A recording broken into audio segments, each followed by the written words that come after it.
السلام علیکم ورحمۃ اللہ وبرکاتہ نحمدہ ونصلی علی رسولہ الکریم اما بعد فاعوذ باللہ من الشیطان الرجیم بسم اللہ الرحمن الرحیم رب اشرح لی صدری ویسر لی امری واحلل عقدۃ من لسانی یفقہوا قولی اللہم اہدنا وسددنا رب یسر ولا تعسر وتمم بالخیر ربک نستعین۔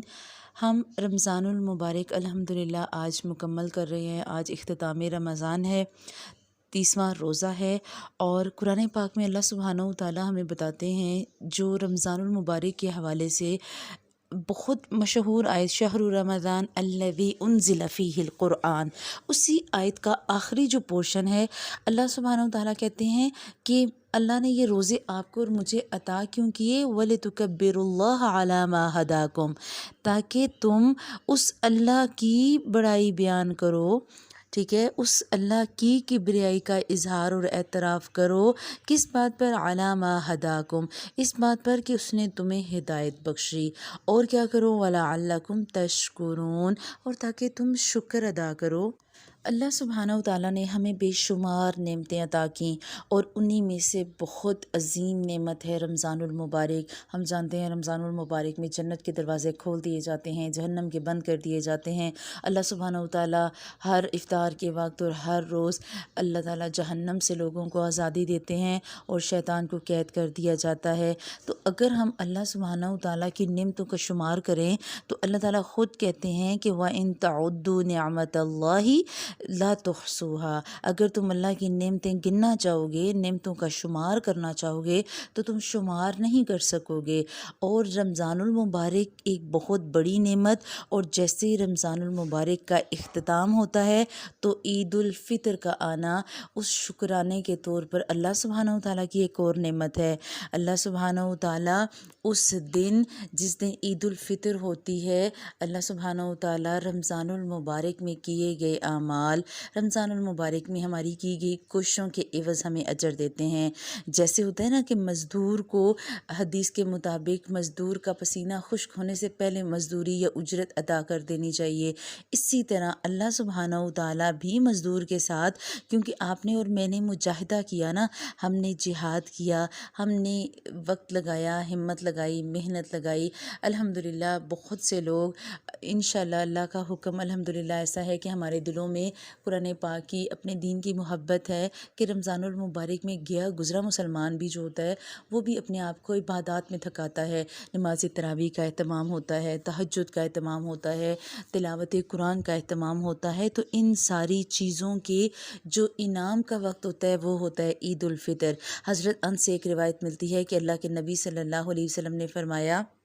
کہ جب عید کا دن ہوتا ہے، یعنی کہ عید الفطر کا دن، تو اللہ تعالیٰ بندوں سے، فرشتوں پر فخر کرتے ہوئے کہتے ہیں کہ اے میرے فرشتوں، اس مزدور کی کیا اجرت ہونی چاہیے جو اپنے کام کو مکمل کر دے؟ تو فرشتے عرض کرتے ہیں اے اللہ، اس کی اجرت یہ ہے کہ اسے پورا پورا اجر دیا جائے۔ تو اللہ تعالیٰ فرماتے ہیں کہ اے میرے فرشتوں، میرے بندے اور بندیوں نے میرا وہ فریضہ پورا کر دیا ہے جو ان پر تھا۔ پھر وہ دعا میں دستے طلب دراز کیے ہوئے نکل پڑے، تو اللہ تعالیٰ فرماتے ہیں کہ مجھے اپنی عزت اور اپنے جمال اور اپنی بلندی کی قسم، میں ان کی دعا ضرور قبول کروں گا۔ اور پھر اپنے بندوں سے فرماتا ہے لوٹ جاؤ، میں نے تمہیں بخش دیا اور تمہاری برائیوں کو نیکیوں میں بدل دیا۔ فرمایا پھر یہ لوگ بخشے ہوئے لوٹتے ہیں۔ اب جب عید الفطر اتنا بڑا موقع کہ آپ نے اور میں نے اپنا رزلٹ ریسیو کرنا ہے، ہمیں رمضان المبارک کی محنتوں کا اللہ سبحانہ و تعالیٰ کی طرف سے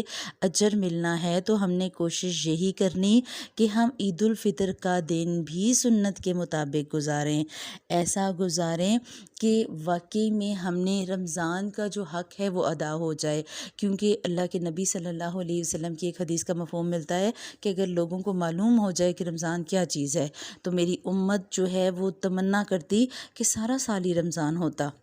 ٹھیک ہے، ہمیں اگر اہمیت کا اندازہ ہو جاتا تو ہمیں ایسے لگتا کہ سارا سال ہی رمضان ہو، لیکن چونکہ رمضان 30 دن کا ہے یا 29 دن کا، الحمدللہ اللہ پاک نے اس دفعہ ایک روزہ بڑھا دیا، 30 روزے ہم نے مکمل کیے، تو ہماری مزدوری کی اجرت کا دن کل کا ہے۔ تو عید الفطر کے دن کے حوالے سے کچھ باتیں جو بہت زیادہ ضروری ہیں کہ ہم نے عید کیسے منانی۔ الحمدللہ ہم نے بہت سی باتیں اللہ سبحانہ و تعالیٰ کے فضل و کرم سے، جو ہمارا رمضان المبارک کے سیشن کا کورس تھا اس میں ہم کر چکے، اور لیکن پھر بھی کچھ باتیں ایسی جو میں چاہ رہی ہوں کہ آج کے دن رپیٹ ہو جائیں، تاکہ آج جب آپ افطار کریں اور عید الفطر کا وقت شروع ہو، دن عید کا شروع ہونا ہے، تو کل کا پورا دن ہمارا تمام وہ احکامات مکمل کرتے ہوئے گزرے جس کا اللہ سبحانہ و تعالیٰ نے حکم دیا۔ یہ نہ ہو کہ عید کی جیسی چاند رات آئے اور وہ جو پورے رمضان کی منتیں ہیں وہ ہم ساری ایک رات میں ضائع کر دیں۔ تو بہت ضروری احکامات، جیسے اللہ سبحانہ و تعالیٰ کی حدیث کے مطابق ہم نے اپنے آپ کو رمضان المبارک میں کبائر اور صغائر سے دور رکھا، اپنے آپ کو حتی الامکان گناہوں سے بچایا، اسی طرح باقی بھی جو دن ہیں، باقی بھی جو 11 ماہ ہیں، وہ بھی ہم نے ایسے ہی گزارنے۔ تو ضروری ہے کہ چند احکامات جو ہمیں سنت سے ملتے ہیں ہم انہیں ایک دفعہ سن لیں، تاکہ ہمارے دماغ میں وہ سارے کے سارے ریفریش ہو جائیں۔ رمضان المبارک کا پورا مہینہ ہم اپنی خواہشات کی قربانی دیتے ہوئے گزارتے ہیں، عبادات کی کثرت کرتے ہوئے گزارتے ہیں، اور ہم امید کرتے ہیں کہ اس مہینے کے اختتام پر اللہ سبحانہ و تعالیٰ ہمیں ایمانی اور روحانی برکتیں سمیٹنے والا بنائے، اور انہی برکتوں کے ساتھ ہمیں اگلا پورا سال بھی چلائے، اس دعا کے ساتھ کہ ہمارا اگلے 11 ماہ اسی رمضان المبارک کی طرح گزریں۔ تو اللہ سبحانہ و تعالیٰ نے ہمیں اسی مہینے کے محنتوں کے بدلے میں خوشی کے طور پر عید الفطر دی، ٹھیک ہے۔ یہ ہمارے لیے مسرت کا تہوار ہے۔ تو کرنا کیا ہے، جیسے ہی عید کا چاند نظر آئے گا، سب سے پہلے تو آپ نے چاند دیکھنا ہے اور دعا پڑھنی ہے۔ اس کے بعد، اور دعا ہم کورس میں یاد کر چکے ہیں، اللہم احلہ علینا بالجمن والایمان والسلامت والاسلام ربی و ربک اللہ۔ اور اس کے بعد آپ نے جو چاند نظر آنے کا وقت ہے اس سے لے کے اور نماز کے وقت تک، عید کی نماز تک، اللہ کے نبی صلی اللہ علیہ وسلم تکبیرات کا اہتمام کیا کرتے تھے۔ ابھی عید الفطر ہے تو عید کی نماز تک تکبیرات ہوں گی۔ عید کا چاند دیکھنے کے بعد نماز عید تک جو تکبیرات ہیں وہ اللہ کے نبی صلی اللہ علیہ وسلم سے تو الفاظ ثابت نہیں، لیکن حدیث میں اللہ کے نبی کے بارے میں ملتا ہے، کان صلی اللہ علیہ وسلم یخرج یوم الفطر فیکبر حتی یأتی المصلی، کہ رسول اللہ صلی اللہ علیہ وسلم عید الفطر کے دن جب نکلتے تو تکبیرات کہتے یہاں تک کہ وہ عیدگاہ میں آ جاتے، وحتی یقضی الصلاۃ، اور پھر جب وہ نماز پڑھ لیتے یا نماز جب ہو جاتی، فاذا قضی الصلاۃ قطع التکبیر، تو وہ کیا کرتے، نماز جب ہو جاتی تو آپ تکبیرات کو قطع کر دیتے یا ختم کر دیتے۔ تو اللہ کے نبی صلی اللہ علیہ وسلم سے باقاعدہ تکبیرات کے الفاظ کوئی بھی نہیں ہے، بہت سے صحابہ سے مختلف الفاظ ملتے ہیں۔ تو ہم یہ بات کر چکے کہ جس میں اللہ اکبر، یعنی کہ اللہ کی بڑائی جس بھی دعا میں ہے وہ آپ ساری دعائیں کر سکتے ہیں، اور جو 2-3 ملتی ہیں، اللہ اکبر، لا الہ الا اللہ، اللہ اکبر وللہ الحمد، اور اللہ اکبر کبیرہ والحمد للہ کثیرہ وسبحان اللہ بکرۃ واصیلا، اسی طرح اللہ اکبر وللہ الحمد، اللہ اکبر وعجل، اللہ اکبر علی ما ہدانا۔ تو آپ جو بھی تکبیر پڑھنا چاہیں اس میں کوئی جو ہے وہ مذائقہ نہیں ہے۔ پھر جب آپ نے نماز عید کی تیاری کیسے کرنی ہے، اب عید کی تیاری تو آپ نے مجھے پتہ ہے بہت اچھی کی ہوگی، الحمدللہ سب نے کپڑے بھی لے لیے ہوں گے، جوتی بھی، جیولری بھی، سب کچھ ہوگا، اور الحمدللہ سارا کچھ پریس بھی ہو چکا ہوگا، ہینگ ہو چکا ہوگا۔ لیکن ہم نے عمل میں کیا چیز لے کر آنی کہ ایک تو تکبیرات کا اہتمام کرنا۔ اچھا، یہاں پر میں یہ بات بھی کلیئر کر دوں کہ جو خواتین نماز عید کے لیے عیدگاہ نہیں جا سکتی، بہتر تو یہ ہے کہ نماز عید کے لیے عیدگاہ جایا جائے، کیونکہ اللہ کے نبی صلی اللہ علیہ وسلم نے ان عورتوں کو جو حیض کی حالت میں ہوتی تھی انہیں بھی حکم دیا کہ اگر وہ نماز نہیں پڑھ سکتی تو جائے نماز سے دور بیٹھ کر وہ کم از کم مسلمانوں کی دعاؤں میں شامل ہو جائیں، کیونکہ اجتماعی دعائیں بہت زیادہ فائدہ دیتی ہیں۔ اگر آپ جا سکتے ہیں تو بہت اچھی بات ہے، کوشش کریں زندگی میں سنت پہ بھی عمل کریں۔ اگر ان کیس آپ کی مجبوری ہے اور آپ نہیں جا سکتے تو آپ نے کم از کم جب تک آپ کے مرد عید کی نماز پڑھ کے نہیں آتے تکبیرات کا بہت زیادہ اہتمام کرنا ہے۔ پھر اللہ کے نبی صلی اللہ علیہ وسلم جب بھی عید کی نماز کے لیے نکلتے تھے تو کھجوریں کھا کر نکلتے تھے، اور وہ کھجوروں کی تعداد طاق ہوتی تھی۔ تو آپ نے خود اگر جانا ہے تو خود بھی کھجوریں کھا کے جائیں، نہیں تو اپنے بیٹوں کو، اپنے مردوں کو، اپنے خامدوں کو، بھائیوں کو، والد کو، ان کو کھجوریں کھلا کے بھیجیں۔ اللہ کے نبی صلی اللہ علیہ وسلم کے بارے میں حضرت انس انس فرماتے ہیں رضی اللہ عنہ، کہتے ہیں کہ کان رسول اللہ صلی اللہ علیہ وسلم لا یعدو یوم الفطر حتی یأکل تمرات، کہ رسول اللہ صلی اللہ علیہ وسلم عید الفطر کے دن نہ نکلتے یہاں تک کہ کچھ کھجوریں کھا لیا کرتے، یأکل التمرات، کھجوریں کچھ کھا کر جاتے تھے۔ پھر غسل کرنا، خوشبو لگانا، مسواک کرنا، یہ باتیں الحمدللہ سب کو پتہ ہیں، لیکن جو ضروری چیز ہے وہ ہے عیدگاہ کے لیے پیدل جانا، اور وہ زیادہ بہتر ہے کہ آپ عیدگاہ کے لیے پیدل جائیں اور پیدل ہی واپس آئیں، ٹھیک ہے، کیونکہ حضرت علی کے بارے میں آتا ہے، ان کا ایک فرمان ہے کہ من السنت ان تخرج الی العید ماشیا، کہ سنت یہ ہے کہ تم عید کے دن پیدل نکلو، وان تاکل شیئا قبل ان تخرج، اور یہ بھی ہے کہ اللہ کے نبی صلی اللہ علیہ وسلم، یعنی کہ جب اللہ کے نبی کی سنت ہے کہ وہ کچھ کھا کر نکلتے تھے، تو تمہیں بھی چاہیے کہ تم نکلنے سے پہلے کچھ کھا لو۔ اب عید کی نماز 2 رکعت ہیں، اور 2 رکعت سب کو ہی پتہ ہے، اور ہم اس کا طریقہ بھی پڑھ چکے، تکبیرات کا بھی، کہ نماز عید عام نمازوں کی طرح ہی ہوتی ہے، بلکہ فرق صرف یہ ہوتا ہے کہ تکبیرات زائد ہوتی ہیں، ٹھیک ہے۔ تو پہلی جو نماز عید کی جو پہلی رکعت ہوتی ہے اس میں 7 اور دوسری رکعت میں 5 تکبیرات پڑھائی جاتی ہیں۔ تو اچھا، عید ہو گئی، عید کی نماز ہو گئی، تو عید کے بعد جب آپ لوگوں نے ایک دوسرے سے ملنا ہے تو ملتے ہوئے دعا ہم نے پڑھی تھی، آپ کو میں دعا دوبارہ سے یاد کروا دیتی ہوں، آپ نے اس دعا کو پڑھنا ہے، تقبل اللہ منا ومنکم، کہ اللہ قبول کرے آپ سے اور مجھ سے، کیا قبول کرے؟ ہماری وہ تمام نیکیاں اور اعمال جو ہم نے رمضان المبارک میں کیے، ٹھیک ہے۔ تو آپ نے ملاقات کرتے ہوئے جس سے بھی ملیں، یہاں پر ایک اور بات بھی کہ جب آپ ایک دوسرے سے کسی کے گھر جا کے بھی ملتے ہیں اور موقع عید کا ہے، تو وہاں پر بھی ملاقات کرتے ہوئے سلام کے بعد آپ یہ دعا کہیں تو انشاءاللہ اللہ سبحانہ وتعالی اجر کو لکھ لیں گے۔ پھر عید کی نماز سے واپسی پہ راستے کو بدلنا مسنون ہے۔ کان نبی صلی اللہ علیہ وسلم اذا کان یوم عید خالف الطریق، کہ جب اللہ کے نبی صلی اللہ علیہ وسلم عید کی نماز کے لیے ایک طرف سے جاتے تو راستہ تبدیل کر کے واپس آتے۔ اب یہ تو ساری وہ چیزیں ہو گئیں جو ہم نے عید کی نماز تک کرنی ہے۔ اس کے علاوہ کون سی ایسی باتیں ہیں جن کا ہمیں چاند رات کے بعد اہتمام کرنا ہے، جو یاد رکھنا ہے، ذہن میں رکھنا ہے، ذہن نشین کر لیں اس بات کو کہ اللہ سبحانہ وتعالیٰ نے آپ کو اور مجھے عید الفطر خوشی کے لیے دی، تو ہمیں حقیقی خوشی نصیب ہونی چاہیے۔ یہ نہ ہو کہ جیسے ہی چاند رات شروع ہو اور گھر میں ڈھول ڈمکے اور گانے، اور آپ نے شکر کیا کہ چلو جی شیطان کھلا تو ہم تو آزادی مل گئی، رمضان میں تو ڈرامے کوئی نہیں دیکھے، تو مووی کوئی نہیں دیکھی، تو عید کے 3 دن اب موویز بھی دیکھنی ہے، سینما میں جا کے دیکھنی ہے، اور ہم نے گھروں میں موویز دیکھنی ہے، اور ہم نے اس طرح کے کام، تو حتی الامکان ان چیزوں سے بچنا ہے۔ اللہ سبحانہ وتعالیٰ نے آپ کو اور مجھے بتایا کہ ہمارا جو اسلام ہے وہ حیا کا دین ہے، ٹھیک ہے۔ اللہ کے نبی کی حدیث کا مفہوم آتا ہے کہ اگر تم میں حیا نہیں تو کچھ بھی نہیں، تو حیا ضروری ہے۔ ہر موقع پر، خوشی کے موقع پر بھی اللہ کا شکر ادا کریں، اور حتی الامکان اپنے آپ کو ویسے ہی رکھیں جیسے آپ نے رمضان المبارک میں رکھا، کیونکہ رمضان کے 30 دن ٹریننگ ہوتی ہے کہ آپ ان 30 دنوں میں جو آپ کی روٹین بن گئی، آپ آگے بھی اسی روٹین کو جاری رکھیں۔ آپ نے رمضان المبارک میں فجر نہیں مس کی تو اس کا مطلب ہے آپ نے عام روٹین میں بھی اٹھنا ہے،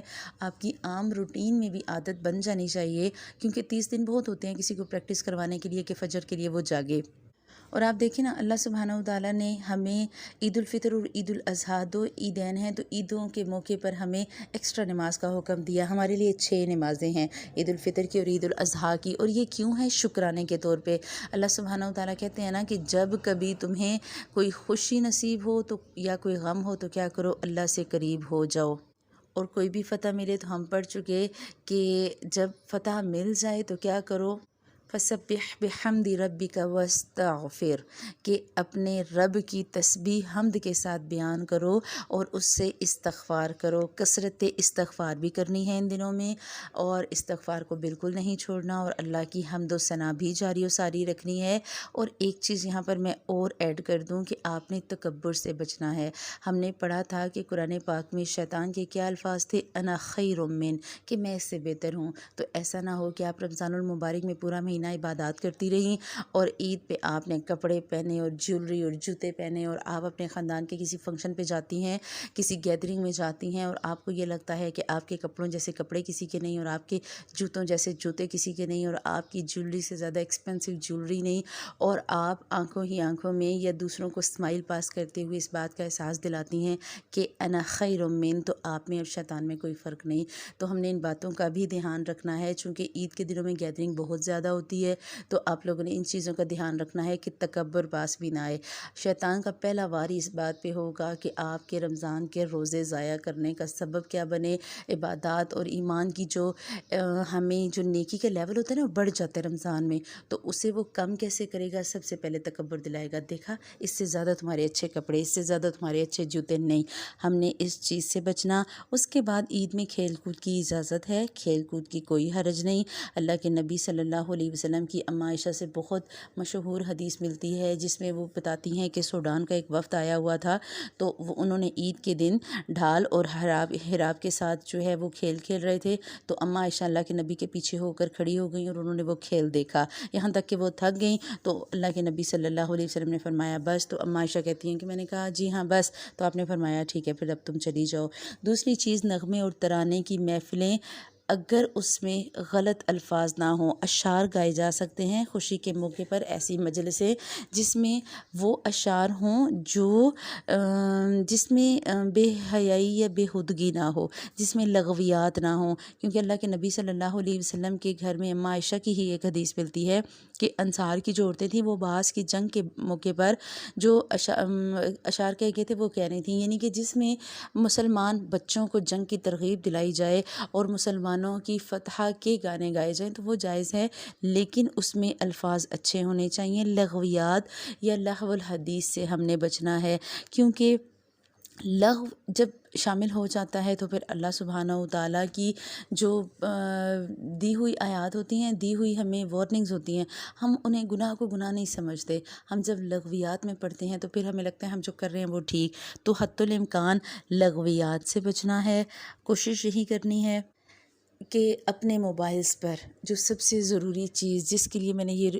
جو ہے وہ لیکچر تیار کیا کہ آپ لوگوں نے اپنے اسٹیٹس پر گانے نہیں لگانے، برائے مہربانی پورا رمضان آپ نے اپنے شیطان کو روکے رکھا، تو آپ جیسے ہی شیطان کھلا تو آپ نے فوراً سے گانے اسٹیٹس پہ لگانے شروع کر دیے۔ نہیں کریں، اچھی بات لگا سکتے ہیں ضرور لگائیں، نہیں لگا سکتے تو آپ نے کوشش کرنی ہے کہ آپ دور رہیں۔ ہم قرآن میں پڑھ چکے نا، سورہ لقمان میں آپ کو یاد ہوگا ہم نے ایک آیت پڑھی تھی، وَمِنَ النَّاسِ مَن يَشْتَرِي لَهْوَ الْحَدِيثِ لِيُضِلَّ عَن سَبِيلِ اللَّهِ بِغَيْرِ علم۔ لوگوں میں سے بعض تو ایسے ہیں جو لغو باتوں کو مول لیتے ہیں تاکہ لا علمی کے ساتھ لوگوں کو اللہ کی راہ سے بہکائیں۔ آپ کو پتہ نہیں ہوتا کہ یہ غلط ہے، اور آپ کو پتہ ہوتا بھی ہے تو آپ عید کی خوشی خوشی میں اسٹیٹس لگا لیتے ہیں، اور بہت سے لوگ عید کے جو اسٹیٹس ہوتے ہیں تو اپنی ہی پکچر لگا رہے ہوتے ہیں، اور اپنی ہی آپ مہندی کے ہاتھ اور ڈیزائنز اور سٹائل، چہرہ نہیں ہوتا لیکن ہاتھ ہوتے ہیں، اور چہرہ نہیں ہوتا اور ڈانس ہوتا ہے، تو ان چیزوں کا کوئی فائدہ نہیں۔ آپ اپنا چہرہ لوگوں سے چھپا سکتے ہیں، اپنے اللہ سے نہیں چھپا سکتے، لہٰذا اللہ کہہ رہے ہیں وَيَتَّخِذُهَا هُزُوًا، وہ اس کا مذاق بناتے ہیں، ٹھیک ہے، تو آپ نے ایسا نہیں کرنا۔ اس کی وجہ یہ کہ اسی آیت میں عذاب بھی بتایا گیا، اولئک لہم عذاب مہین، ان کے لیے تو پھر رسوا کرنے والا عذاب ہے۔ تو کوشش یہ کرنی ہے کہ کوئی بھی ایسا کام نہ کرے جو ہمیں نیکیوں سے یا بھلائیوں سے غافل کر دے۔ پھر ایک جو ضروری چیز، فضول خرچی سے بھی اجتناب کریں۔ عید الفطر کا دن خوشی کا موقع ہے، آپ دعوتیں کریں، دعوتوں پہ جائیں، کھائیں پئیں، لوگوں کو بلائیں، لوگوں کے کہیں بچوں کو لے جائیں گھمانے، کوئی حرج نہیں، لیکن اعتدال کے ساتھ، اور اپنے بچوں کو بھی فضول خرچی سے بچائیں۔ بچوں کو بتائیں کہ بیٹا جو آپ کو عید مل رہی ہے بچوں کو عیدی دیں، لیکن انہیں بتائیں کہ آپ کو جو عیدی مل رہی ہے آپ اس سے اچھی چیزیں پرچیز کریں، آپ کوئی اچھی بک خرید لیں، آپ کوئی اپنے کام کی چیز خرید لیں، تو بچوں کو اس چیز کی ترغیب دیں کہ وہ فضول خرچی سے اجتناب کریں۔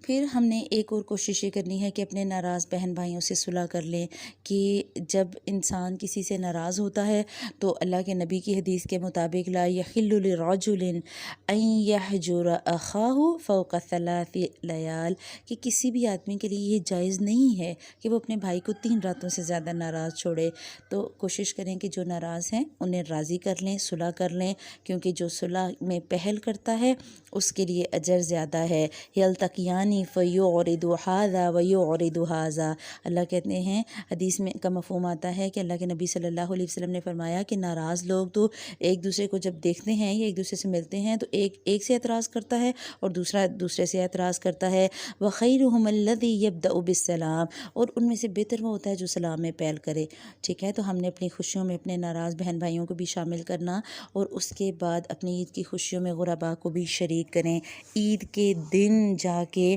عید کے دن کسی کے ساتھ بھلائی کرنا اور نیکی کرنا سب سے زیادہ اجر کا کام ہے۔ اللہ کے نبی صلی اللہ علیہ وسلم نے فرمایا المسلم اخو المسلم، مسلمان مسلمان کا بھائی ہے، لا یظلمہ ولا یسلمہ، کہ نہ تو وہ اس پر ظلم کرتا ہے اور نہ ہی اسے ظالموں کے سپرد کرتا ہے۔ من کان فی حاجت اخیہ کان اللہ فی حاجتہ، جو شخص اپنے بھائی کی حاجت پوری کرنے میں لگا ہوتا ہے تو اللہ تعالیٰ اس کی حاجت روائی فرماتا ہے۔ کتنی اجر والی بات بتا دی اللہ نے۔ ومن فرج عن مسلم کربۃ، اور جو کسی مسلمان سے اس کی تکلیف کو دور کرتا ہے تو فرج اللہ عنہا بہا کربۃ من کرب یوم القیامہ، تو اللہ کیا کریں گے کہ اللہ تعالیٰ اس کی قیامت کی تکالیف میں سے ایک تکلیف دور کر دیں گے۔ تو اگر آپ اور میں چاہتے ہیں کہ ہماری آخرت کی تکالیف دور ہوں تو ہمیں اس چیز کا اہتمام کرنا ہے کہ ہم ارد گرد کے غریب اور غربا اور مساکین کی عید کے دن مدد کر کے سنت کو بھی قائم کریں۔ پھر مریض کی عیادت کرنا یا اگر کوئی تکلیف میں یا غم میں ہو تو اس کے غم میں شامل ہونا، یہ بھی ہماری عید کی سنتوں میں سے ہے۔ کوشش یہ کریں کہ خود بھی دعا کریں، اپنے لیے بھی، مجھے بھی اپنی دعاؤں میں یاد رکھیے گا۔ یہ ساری باتیں ایک دفعہ رپیٹ کرنے کا مقصد یہ تھا کہ اللہ سبحانہ و تعالی ہمیں ہماری غلطیوں کوتاہیوں سے معاف کریں اور ہمیں ہمت اور توفیق بخشیں کہ ہم عید کے دنوں میں بھی اپنے آپ کو ویسا ہی بنا سکیں جس سے ہمیں اللہ مطلوب ہے۔ یہ نہ ہو کہ ہماری رمضان کی عبادات ضائع ہو جائیں۔ امید کرتی ہوں آپ کو میری ساری باتیں بہت اچھے طریقے سے سمجھ آ گئی ہوں گی۔ دعاؤں میں مجھے بھی بہت زیادہ یاد رکھیے گا۔ رمضان المبارک کا آخری دن ہے، اللہ اس رمضان کی برکت سے آپ کو اور مجھے 11 مہینوں میں مزید ایمان بڑھنے والا بنائے، اور اگلے رمضان جب ہم دورہ قرآن کریں یا اگلے رمضان تک جب ہم پہنچیں تو ہمارے ایمان میں برکت اور اضافہ ہو چکا ہو، اور جتنے بھی لوگ ہمارے ساتھ والقلم کے گروپ میں نیو شامل ہوئے انہیں خوش آمدید۔ اللہ سبحانہ وتعالیٰ آپ کا آنا مبارک کرے، اور اللہ سبحانہ وتعالیٰ ہمارے ساتھ جڑے ہر بندے کو مجھ سمیت اپنی بھلائیاں اور اپنی خاص رحمتیں عطا کرے۔ ہمیں اللہ سبحانہ وتعالیٰ اتنی مہلت دے کہ ہم اگلا رمضان پا سکیں، کیونکہ اگلا رمضان پا لینا خوش قسمتی نہیں، رمضان آتے ہوئے اللہ ہمیں اتنی ہمت دے کہ ہم اس کی عبادات بچا لائیں۔ بہت سے لوگ اس وقت بھی ہمارے ارد گرد ایسے ہوں گے جو رمضان ہونے کے باوجود رمضان کی سعادتوں سے محروم رہ گئے ہوں گے، تو اللہ سبحانہ وتعالیٰ سے دعا ہے اللہ ہمیں ہمت دے، توفیق دے کہ ہم رمضان کی ساعتوں کو بہترین طریقے سے استعمال میں لائیں اور ہم اگلے رمضان آنے تک اپنے آپ کو ویسا ہی مومن بنا لیں جیسے ہمارے اللہ کو مطلوب ہیں۔ سبحانک اللہم و بحمدک نشہد ان لا الہ الا انت نستغفرک و نتوب الیک۔ السلام علیکم ورحمۃ اللہ وبرکاتہ۔